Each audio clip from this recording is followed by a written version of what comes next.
Welcome to Afternoon Light, the podcast of the Robert Menzies Institute, hosted by Georgina Downer.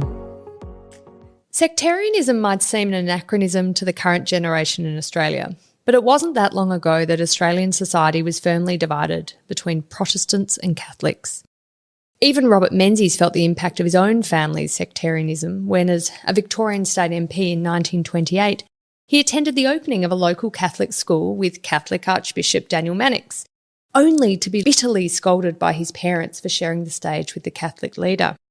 Menzies himself was against sectarianism, seeing it as contrary to Christian virtues of neighbourly love and also religious freedom. But joining me today to discuss the history of sectarianism in Australia is historian and author Dr Jeff Kildea. Welcome to Afternoon Light, Jeff. Well, thank you for having me to talk about this very interesting subject.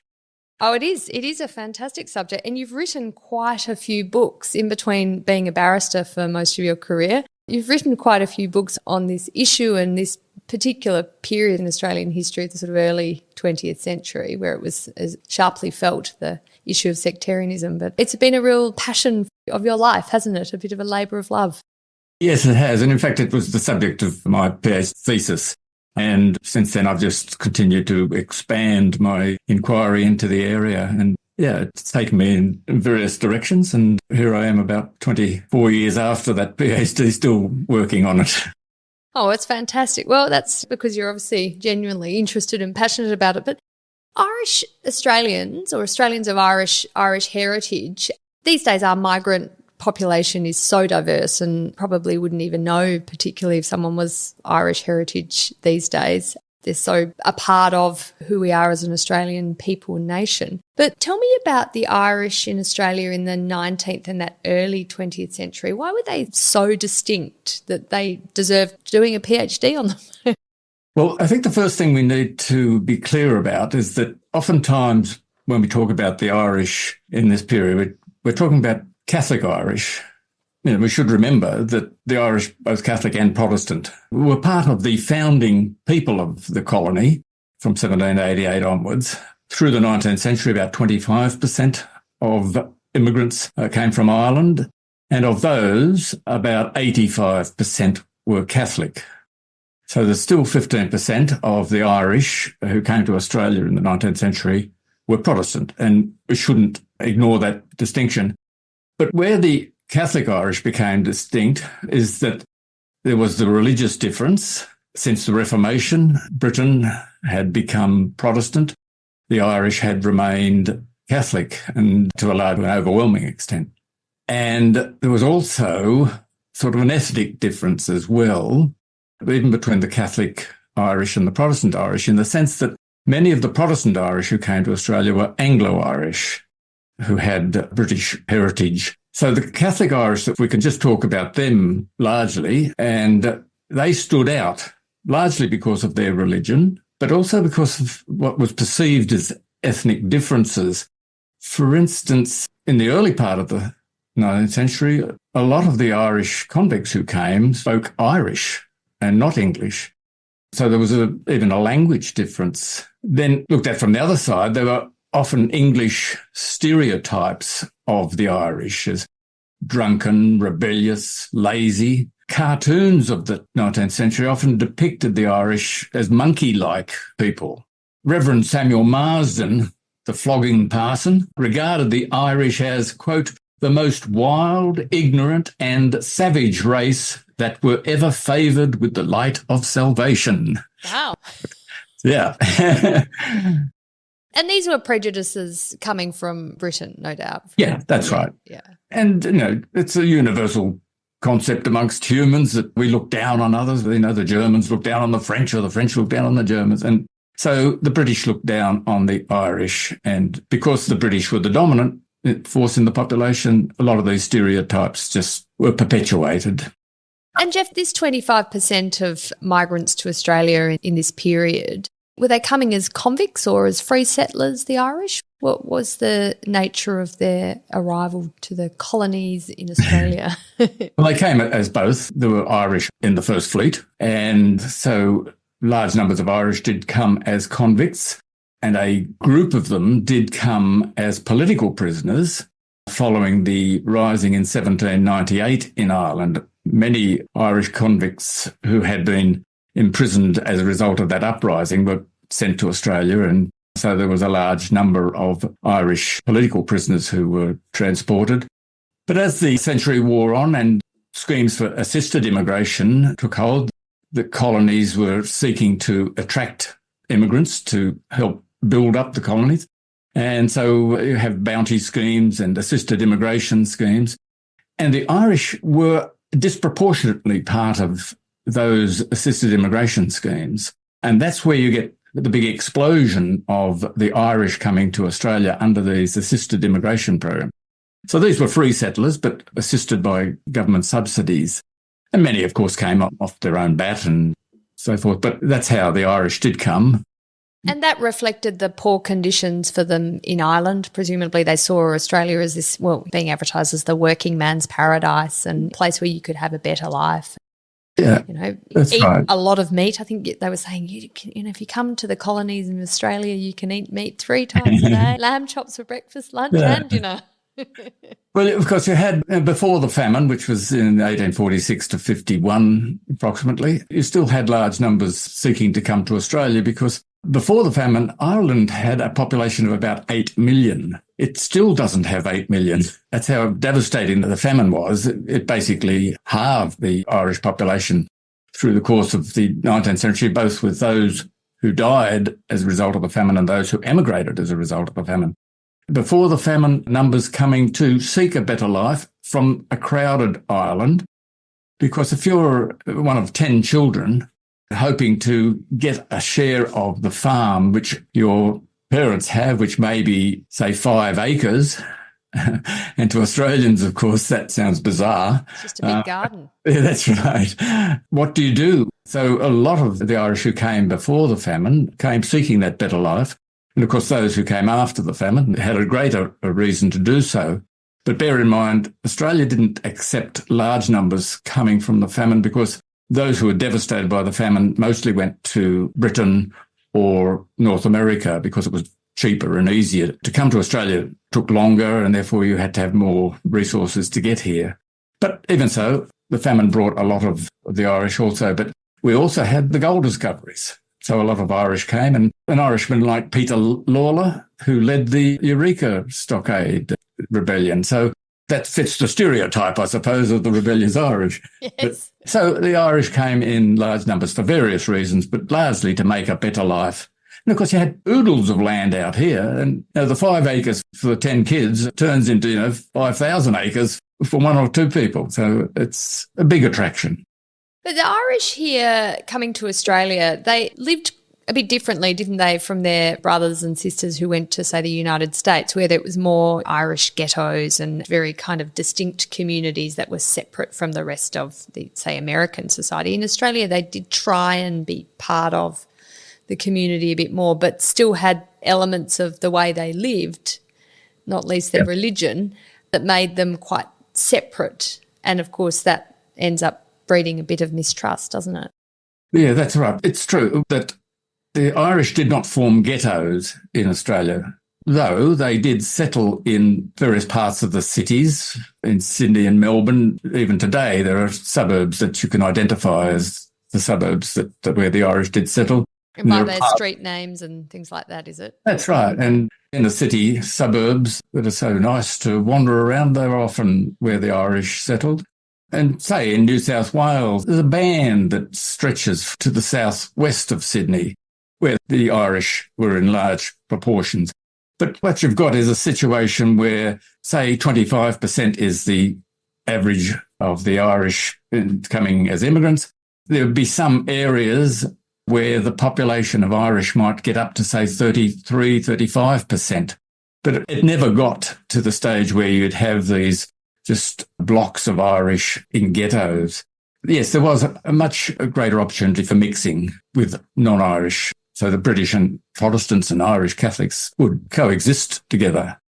But they went to separate schools, didn't they? So you had Catholic schools from the early days, and then they tended to marry, Catholics would marry their own people of their own religion, not really outside of religion, and join their own community groups as well.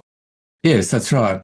you get a situation where education in New South Wales from early on was government run, government funded. Then in 1836, you get Governor Richard Burke introducing the Church Act, which provided money to each of the major denominations equally. So you had the Church of England, which was the biggest, Catholics and Presbyterians, and then also Methodists were each, according to their numbers in the population, were given government funding for their churches and also for their schools. So what happens is later on, by the 1880s, the governments across the colonies are removing government funding for denominational schools and introducing free, compulsory and secular education run by the state. Now, the Catholics decided they weren't going to be part of that scheme. And so they continued with their schools. Even though the funding was cut off from the state, the Catholic people built the schools from then on at their own expense. And also we have the nuns and teaching brothers who provide the Catholic children with education without payment. And if it weren't for those dedicated nuns and brothers, the system could not have worked, but it continued to operate because of free labour that they were providing.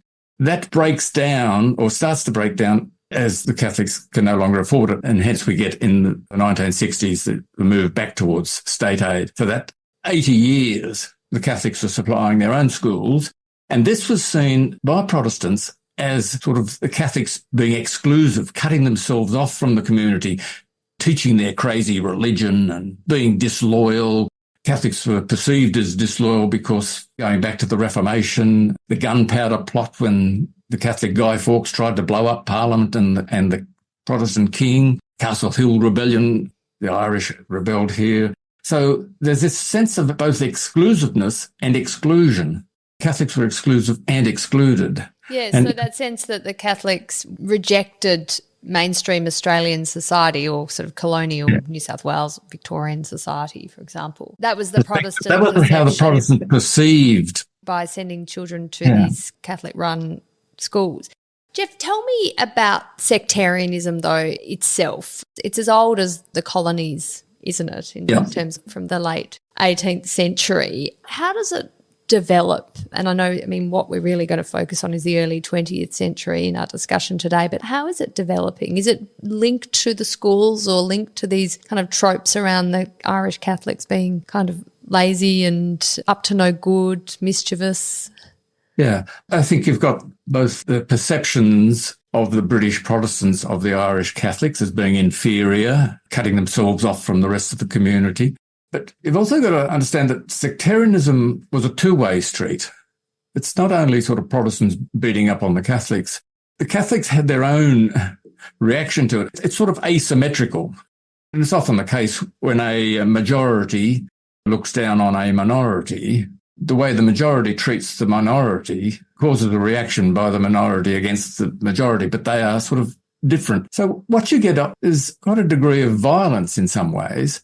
Now, the ultra-Protestants celebrated the 12th of July, which is the anniversary of the Battle of the Boyne, in which the Protestant King William of Orange defeated the Catholic King James II at the Battle of the Boyne in Ireland. And each year on the 12th of July, the Orangemen would come out and celebrate that.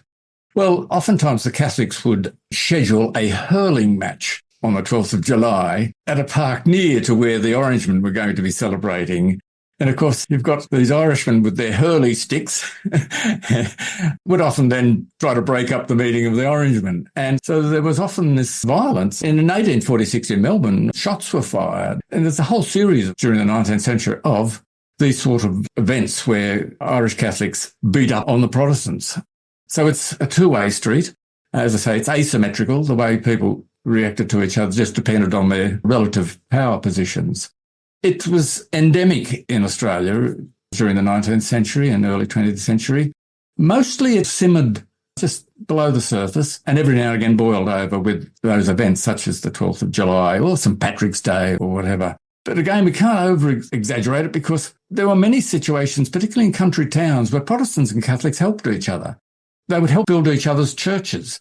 A Catholic woman who could play the organ might attend the Protestant service in order to play the organ there because the Protestants didn't have an organist. So we've just got to be a bit careful about not getting into the trap of seeing it all as violent and antagonistic. There was a lot of cooperation. But just as the Balkans, where people had lived together side by side for hundreds of years, sort of blew up in the 1990s and people who were neighbours started killing each other, so too, when you get a cause or some event happens, people who do otherwise cooperate with each other can start to become very antagonistic. And we see that when the Irish, for instance, press for home rule, for self-government for Ireland, that becomes a source of antagonism between Catholics and Protestants. And education, where Catholics start demanding the resumption of funding for education, that becomes a source of antagonism. And then, of course, you've got the sectarian warriors, the guys up at the top who are calling each other bad names, and people are then forced into a position, which side do I choose? And it becomes quite tribal. Jeff, it's something I think to reflect on, that while Australia and the colonies of Australia were thought of as racially homogenous, they were white. We had the White Australia policies, one of the first pieces of legislation passed by the new Commonwealth of Australia in 1901. But the reality is that while it might have been white, it was religiously quite a pluralistic society. You have the Irish Catholics, you have Protestants, Presbyterians and Methodists, and people from across the British Isles and from Ireland, where they actually were bringing quite different strands of Christianity and different traditions, and actually had sort of ancient enmities built into some of their relationships too. That did mean that for the colonies of Australia to work, there had to be a level of religious tolerance and an acceptance of difference that might otherwise not have been the case if you'd stayed back in the UK. That's right. And that's what I say. At a general level, there was a lot of cooperation, but particular events caused outbreaks of the antagonism between the two groups.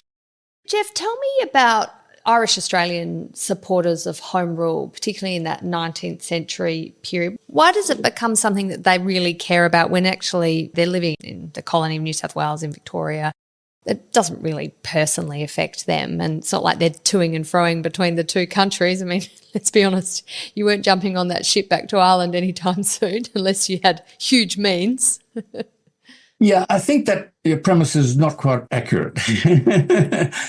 And it comes out during the debates over Home Rule, because Home Rule was seen as a serious constitutional change to the British Empire. And particularly those opposed to Home Rule for Ireland saw it as the thin end of the wedge in the breakup of the British Empire. And that's why many in Britain were opposed to Home Rule, because they feared that Home Rule was just the first step on the way to Irish independence, and that it would see the breakup of the British Empire. So it was sort of seen like Brexit. So if you let Britain leave the EU, that will then be the catalyst for other states leaving the EU in its entirety will just break up. So there was sort of this slippery slope.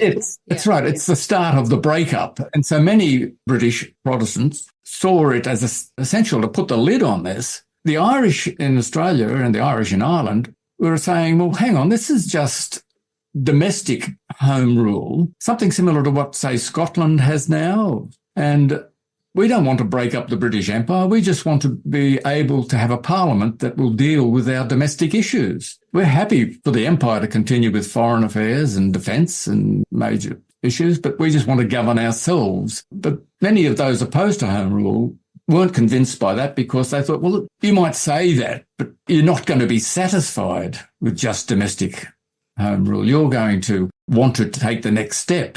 But be that as it may, the Irish in Australia basically were arguing, look, we have in Australia, and you might remember that from the 1850s, the Australian colonies had self-government, they had responsible government. So the Irish in Australia were saying, well, look, why can't the Irish in Ireland have the same as we have here in Australia, self-government? And we in Australia, we're still part of the British Empire. There's a bit of a difference because of 12,000 miles separates England from Australia. So, the internet wasn't so good back then either. So it's hard to get a message across quickly. Yeah. But I think that's generally the approach, though, that the Irish in Australia who were supporters of Home Rule saw that this is a good thing. It'll help the empire in a way because it'll take away the grievance that many of the Irish feel about the British, and it can only do good for the empire. So it did concern all Australians as to whether or not this was the start of the breakup of the British Empire. And of course, one side was saying it was and the other side was saying it wasn't. But what led then, Jeff, in 1905 to both houses of the Australian Parliament passing resolutions in favour of Home Rule, which is, I think, quite a significant decision of a Parliament in Australia passing a motion relating to a country 12,000 miles away. I mean, this is, or a colony. Yeah, but again, if you see it in the context of Australia being a part of the British Empire. They saw it as part of their interests. Yeah, that's part of their interests, and we have a right to say something about this, to encourage the British Parliament to pass a Home Rule bill. Canada had passed resolutions, I think, in the 1880s. They passed a few resolutions. By the time the Australians got around to it in 1905, it wasn't that controversial, except it became a controversy here in Australia, and people lined up on our side of the issue. But that sort of just reinforces the fact. Now, what we're dealing with is constitutional change to the British Empire. So, yes, we do have a say in it, and we should be heard upon it. Jeff, tell me about the lead up to the Great War, to World War I. We have some massive debates, of course, during that time over conscription, and there is quite an attack on the Irish Australian population, isn't there? Concerns about their loyalty to the Crown, to enlisting and being part of the war effort, aren't there? Yes. Put it in context, as I've mentioned, you've got the Irish struggle for self-government, you've got the education issue, and you've got the question of Catholic loyalty dating back hundreds of years. Now, that comes to a head in the years before the First World War. In 1912, the Asquith government introduces the Third Home Rule Bill. In 1912, the Catholic Church establishes the Catholic Federation, largely to seek the reinstatement of funding to Catholic schools. Those two issues come together so that even at meetings that are debating whether or not home rule's a good thing or a bad thing, well, for those who are arguing it was bad, they'll often also say no to state aid for Catholic schools. So the two issues became entwined in the years before the outbreak of the First World War, the last few years. But then what happens is that in August 1914, of course, war breaks out and a truce settles into the community, whereas the last few years there'd been a lot of this antagonism over those issues, because both the Catholics and the Protestants come together to join in the war effort. And you've got Catholic bishops encouraging Catholics to enlist. Even Mannix sees the war as a just war at this stage. Archbishop Mannix, as you may know, of course, becomes quite a divisive figure in conscription debates and so forth. But in 1914, he, along with basically all of the other Catholic bishops, are saying we should support Britain in the war effort. So this truce comes into play, but the truce only lasts for about 18 months because you get the Easter Rising. But just coming back to this point of why would the Australian Irish support the war effort, again, it's this question of the Irish in Australia were proud members of the British Empire. I mean, you're part of the biggest show in town, the biggest empire in the world. Why wouldn't you be proud of that? But the Irish in Australia didn't have the same emotional attachment to the British Empire as British Protestants did. Australian attachment was more pragmatic. It was accepted that Australia was this white enclave in this Asian sea, and the fear of the yellow peril and so forth. And the only thing that was protecting us from the yellow peril was the British Empire and the Royal Navy. So there's a very strong pragmatic reason for seeing that the British Empire had to survive this war. Already Germany had colonies in New Guinea and in the islands. So if Germany were to win the war, Australia would come under German subjugation. And the Irish in Australia did not want that at all. They were doing quite well in Australia under the British Crown and did not want that to change. So that's why the Irish in Australia support the war effort. The problems occur when the Irish in Ireland rebel in April 1916 in the Easter Rising. And that throws in a whole new dynamic. And what happens there is that at first, the Australian Irish are critical of the rebels in Ireland. Even, again, Archbishop Mannix says he deplores the outbreak, says that the leaders were misguided. Then the British put the rebellion down and start executing the leaders, introduce martial law into Ireland, interned thousands of Irish men and women and shipped them off to prison camps in Wales. So the Australian Irish react against that and start saying, the British are mismanaging this, they're badly treating the Irish. And here we are, of course, in the middle of a war. British Protestants turn around and say, well, you guys, you Catholics, stabbing Britain in the back. We should be continuing to support Britain. So that's when the truth starts to fall apart between the Catholics and the Protestants. And then in the middle of this, you have these conscription referendums in Australia on two exactly. occasions. A few months after that, Billy Hughes says he's going to introduce conscription. So that then exacerbates the divide because the Irish mostly are opposed to conscription, not because they're against the empire or want to see the empire lose, although that was the rhetoric used against them, but because for many, Australia was sending volunteers. It was doing all it could at the moment. If we send all our workers out, the bosses will start bringing in foreign labour, Chinese labour, cheap labour. And so for the same reasons as the working class movement in Australia opposed conscription, so too did most of the Irish oppose conscription. It's amazing, Billy Hughes, the Prime Minister who's introducing these conscription referendum, it's amazing he writes to the British Prime Minister, David Lloyd George, and saying that the non-Irish Australian population are going to fight in the war effort. It's the Irish Australians who remain behind. And then he said the Irish have captured the political machinery of the labour organisations and the church is secretly against recruiting. Its influence killed conscription. Its Archbishop Mannix is a Sinn Féiner. And I'm trying to make up my mind whether I should prosecute him for statements hindering recruiting or deport him. This is it's incredible language from our Prime Minister to the British Prime Minister. And he's frustrated because the Irish Australians are acting against something he's arguing for, which is conscription. But as you said, Jeff, the Irish had been enlisting pretty much in the same level as other Australians. So there wasn't really any evidence of it. It was more just the whole context of what was happening in Ireland and how that was impacting public opinion about Britain's actions in Ireland in the context of that Great War. Yeah. You have to distinguish between the referendum in 1916 and the referendum in 1917. In 1916, Catholics are divided. It's some Catholic bishops coming out in support of conscription, some coming out against it. You have some Catholic newspapers in support, some Catholic newspapers against. And basically Catholics vote according to their interests in the labour movement, for which they were a large part.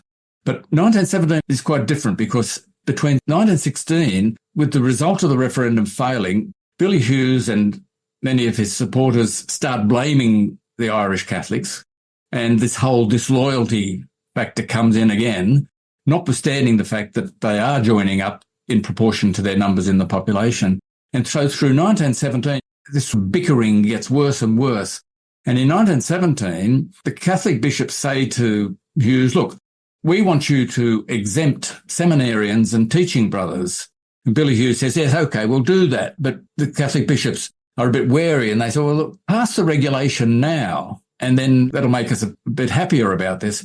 But Billy Hughes doesn't pass the regulation. So even Archbishop Kelly of Sydney, who was a very strong supporter of conscription in 1916, ultimately comes out and tells the Catholic people in the Sydney Archdiocese that this is a danger to our Catholic faith because Billy Hughes won't pass this regulation exempting seminarians and teaching brothers. So it becomes more a religious issue for Catholics than it had been in 1916. 1916, the apostolic delegate, the Pope's representative in Australia, had said, this is an issue of a political nature, not a religious nature. The Church doesn't have a position on it. Come 1917, the Church has a position on it because it is seen as a danger to the Church. And so, again, Catholics are standing with their heads above the parapet on this issue and are blamed again for the loss in 1917 of the referendum. At this time, there are quite major sectarian incidents happening in Australia, aren't there? Is this really the peak, do you think, of sectarianism in Australia? No, we've got more to come. In fact, it's not until about 1920 that the peak is reached. But things get worse. I mean, the country's very badly divided. I mean, there's strikes. There's a record number of strikes in 1917. The number of days lost to strikes in 1917 is more than before or ever after. In the middle of a war, we've got to strike. We had the general strike. It started in New South Wales and spreads to other parts of Australia in August of 1917. Australians are at each other's throats in many ways on the home front. They're fighting shoulder to shoulder in the trenches, but at home there's a lot of bickering, both at the sectarian level, at the industrial level. Australians become quite divided at this stage. War weariness setting in, grief amongst the population because so many Australians have died in battles that seem stupid. So war weariness has set in and Australians are becoming deeply divided. So it's after World War I, after the completion of that, you really see the worst of the sectarianism in Australia. Is that kind of just people returning from the war? There's a lot of unhappiness in the population, and obviously Prime Ministers like Billy Hughes have been fomenting sectarian tensions through some of their statements and obviously communications with Britain. I mean, I think it's fair comment to say that Hughes used the sectarian issue to throw red meat to the base, as we say these days. It was used for electoral purposes, so he has a lot of responsibility for that. Mannix also, of course, he wasn't going to take a step backwards, and he and Billy Hughes often had the rhetorical fights. But with the end of the war, the sectarian issue doesn't go away, and the industrial situation also has great concerns. You've got the Communist Party being formed. You got the revolution in Russia, so Bolshevism becomes an issue in Australia as the Labor Party is trying to work out where it stands on this issue. You've got the One Big Union. There are a group of syndicalists which are trying to take over the working class movement. So there's turmoil in the labour movement and this sectarianism continues. But where it heats up is that, again, Ireland enters into the picture because in January 1919, so just after the war ends, Irish in Ireland embark upon the Irish War of Independence. And this is where they start to fight for their independence. The Easter Rising was put down in 1916, but come 1919, the Irish have another go. And this time they are more successful in that they have guerrilla warfare against the Crown forces in Ireland. Now, all of this is reported back here into Australia. And just as we've seen in other areas of conflict in other parts of the world, Australians can't remain immune from the divisions that form within our own community. We're observing from afar conflict in other places where people are invested emotionally in the outcomes of these conflicts. And so you've got the Irish in Australia seeing their compatriots in Ireland struggling for their independence. You've got the British Protestants in Australia seeing Crown forces being attacked and rebellion breaking out. So it becomes a divisive issue in Australia. So that's in 1919. Things get worse in Ireland. In March of 1920, the British government introduces the Black and Tans because it's losing the guerrilla warfare against the IRA, the Irish Republican Army. And so the Black and Tans recruited from veterans of the First World War, and they used to reinforce the Royal Irish Constabulary. But they are an ill-disciplined force. They've got no interest in Ireland. They just want their 10 shillings a day, which they were being paid. And they ill-disciplined and they start atrocities against the civilians. So come 1920, things are so bad in Ireland, it reflects back in Australia on that. And then you get a series of incidents in 1920. In February of 1920, the New South Wales people elect a Labor government. And of the Labor caucus, 60% are Catholics. This is a group that's, 20 to 25% of the population. 60% of the Labor caucus are Catholics. 40% of the Labor cabinet are Catholics. Now, if Protestants who were afraid of Rome rule and domination by Catholics previously regarded as being irrational, Catholics are only 25% of the population. This looked like a complete takeover. This looked like a complete takeover. And so you then get another series of things. You get Father Charles Jürger, who was a German-born priest. He'd left Germany at the age of 4, went to Britain and then finally came to Australia. Billy Hughes had him deported in 1920. Back to Germany. back to Germany, where he knew nothing. But is he during... Sounds a bit familiar. We've got issues around deporting New Zealanders who haven't lived in New Zealand for their entire things don't lives. change. There's nothing new in our history. But Billy Hughes had him interned in 1918 because of things he had been saying about conscription from the pulpit. In 1920, he decides he's going to deport him. A lot of Germans were deported in 1920. So the Catholics react to this. 150,000 Catholics of Irish descent assemble at Moore Park in Sydney to demonstrate against this. The trade unions say, we're not going to allow him to be deported on the ships. But eventually the government gets around it and he's deported.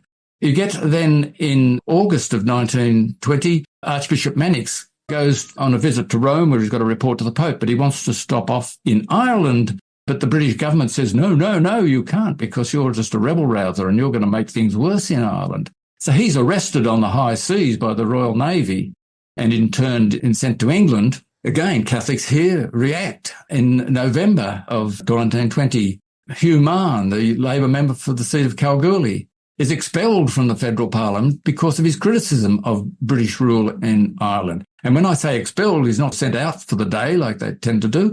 His seat is declared vacant. But in the middle of this is the Sister Liguri affair. Yes. Well, I thought you might be leading up to that. Of course, this is something you've been taking particular interest in the last little while, having written a book about the Sister Liguri affair. And we must make sure this is in our show notes so people can purchase a copy of the book. But I mean, this is a sort of a rollicking good tale, actually. As I say, it's stranger than true story, stranger than fiction.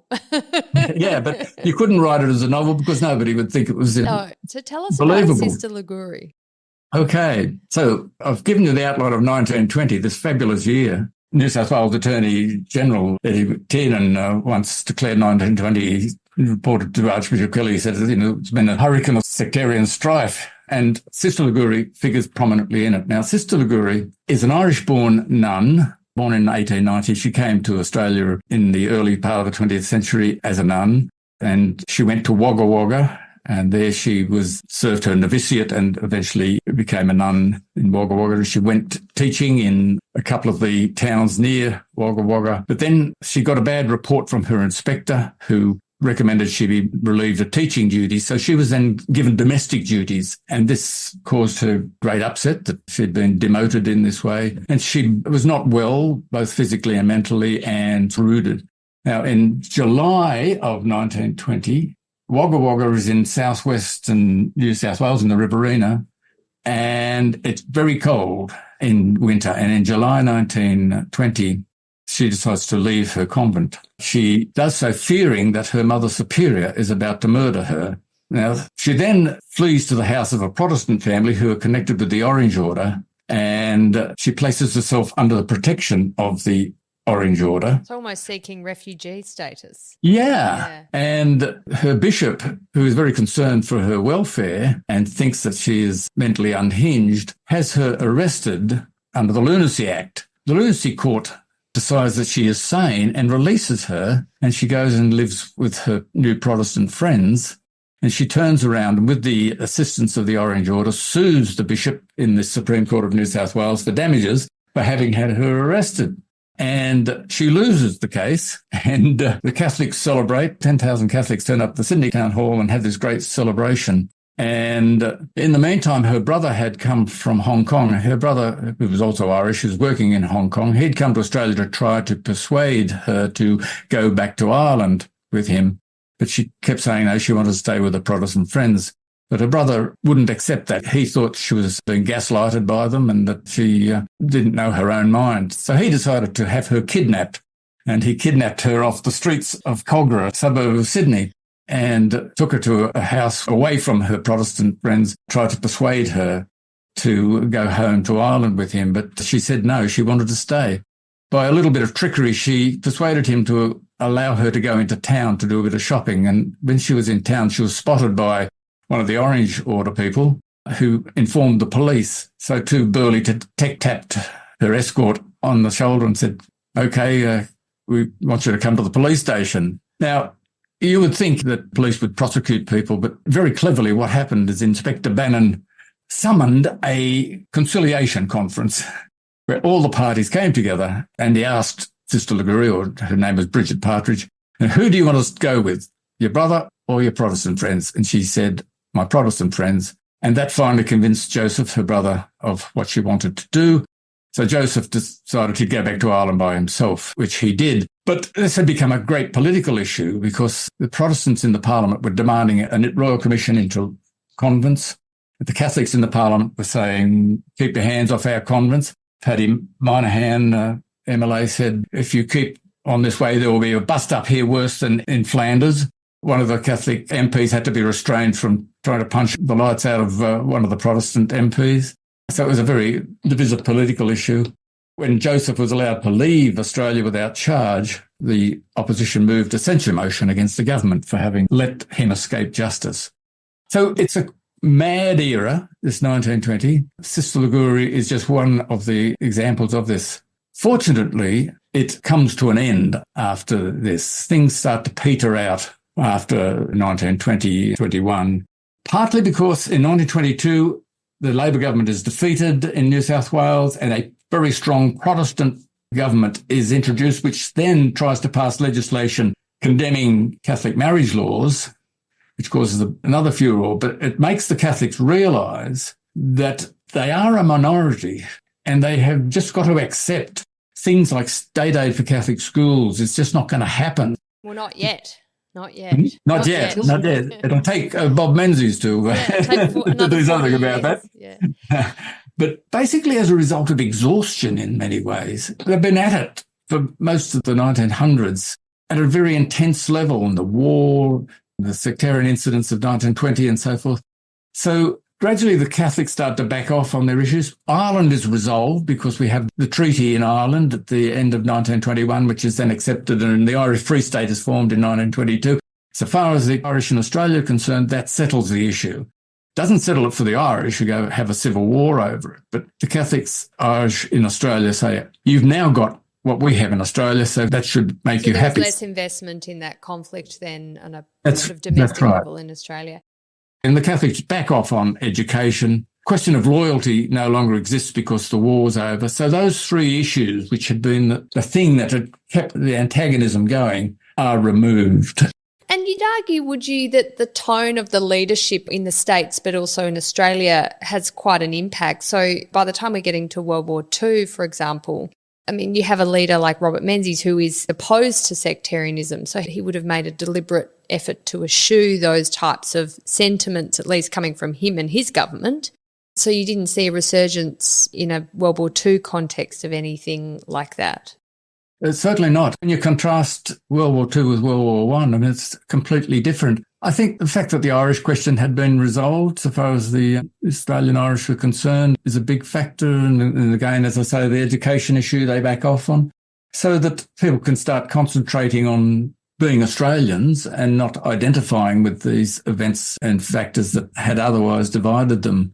But bear in mind, sectarianism continued, and what you say about Robert Menzies and his personal views may be right, but don't forget the party system becomes very segregated. The Labor split, particularly in... I was thinking more of the fact that there are basically very few Catholics in the UAP or the Liberal Party, notwithstanding the fact that you've got a Catholic Prime Minister first of the UAP, but that's because of how the split occurred in the 1930s. But Catholics identify with the Labor Party, and the Labor Party is seen as sort of the Catholic Party, the Catholics see it as their party, and the non-Labor parties become basically Catholic-free zones. You get into the early 1950s and there's one or two Catholics in the non-Labor parties in the House of Representatives, for instance. The cabinet, we talk about, the token Catholic in the cabinet of the non-Labor parties. Now, of course, that changes dramatically, so that by the time of the 1990s and 2000s, Liberal Party, Coalition Party cabinets contained large numbers of Catholics. So the Catholics have moved on from being identified with the Labor Party. But between the wars, even in the Second World War, there is still this division of sectarianism as expressed in the political parties. But it is the great insight of Robert Menzies in seeing the way to secure the votes of Catholics by introducing a small degree initially of state aid that in many ways starts to see the end of sectarianism. Some say it still exists. I think people of my generation grew up on the tail end of it. There were still problems with mixed marriages and those sorts of things. But generally speaking, that Catholic-Protestant antagonism has basically dissipated. Well, Australia has become a much more, even again, more so pluralist society. And so the numbers identifying as Christian, let alone Catholic, is massive decline. And then you have migration, of course, from Greece, Greek Orthodox, Italians, but they are Catholics, but I guess slightly different from the Irish Catholics. And then your waves of migration from Asia. And these days, the Indian migration, which is such a significant phenomenon. So the shades of grey between the ethnicities and religions becomes, yes, paler and paler, I assume. Yeah, I agree. And the term Irish Catholic is now anachronistic. One doesn't talk about Irish Catholics and British Protestants. But in that early part of the 20th century, religion was a strong marker of identification. And we talk about culture wars and identity politics and so forth. It existed in the 1920s in spades, in the early part of the 20th century in spades, but it was just a different sort of identification. I mean, people did identify as Catholics and as Protestants very strongly. These days, because Christians are in a minority now, they tend to come together as Christians, not as denominational Christians, just in opposition to secularists or atheists. Yes, and the identities people identify with, I guess, aren't necessarily religious ones. They might be to do with the colour of their skin or their racial ethnicity or their sexuality, their gender. All those things are part of what people focus on in terms of their identity. Jeff, an issue for today and debates over Home Rule and Irish independence, of course, are pertinent to this in some ways is, of course, how the Israel-Gaza war is playing out in Australia itself. There is a sectarian difference between people of the Jewish faith and people of the Muslim faith and people who are sympathetic to either side. For many people who are very active on this issue in Australia, it might not be you might not have someone personally involved in Israel or personally involved in Gaza, but there's a sense that you are part of this because of your identity as a Jew or as a Muslim. And how does a pluralist society like Australia in a liberal democracy accommodate those differences when you have sympathies for a war in another land thousands and thousands of kilometres away, like we experienced back in the early 20th century? Are there lessons for us here from the sectarianism of the 1920s? Well, I suppose one of the lessons is that eventually it'll go away. But I think in many ways the Irish issue resolved more quickly than I think the Israel-Palestine issue might. But bear in mind, I mean, Ireland had been subject to British rule or English rule for 700 years. So that was a long, slow burn before it eventually resolved. But I think just be careful because in Australia in the early 20th century, the numbers were different. I mean, the Irish Catholics, 25% of the population, much bigger minority than, say, Muslims or Jews are. So much of the population was engaged in those identities then, whereas these days the two groups most directly affected are very small minorities of the population, and it's their supporters who aren't directly involved who become divided too. But I think it's perhaps just a universal thing that people do become emotionally invested in these matters and they're very important to them. And it's very hard. And I suppose politicians have got to avoid the things that Billy Hughes did. Yeah. They've got to avoid antagonising these differences and making things worse. Well, Jeff, thank you so much for joining me to discuss this incredibly important part of Australia's history and perhaps a part that hasn't been given enough attention. I know in one of the articles you wrote, you were quoting, I think it was Thomas Hardy, forgive me if I got the attribution wrong, that war makes good history and peace poor reading, and Australia's history has been, because of our relatively peaceful history, considered a bit boring. But you've provided some moments that were certainly not peaceful and have made very, very good reading. So thank you so much for bringing that to light for us, Jeff. My pleasure.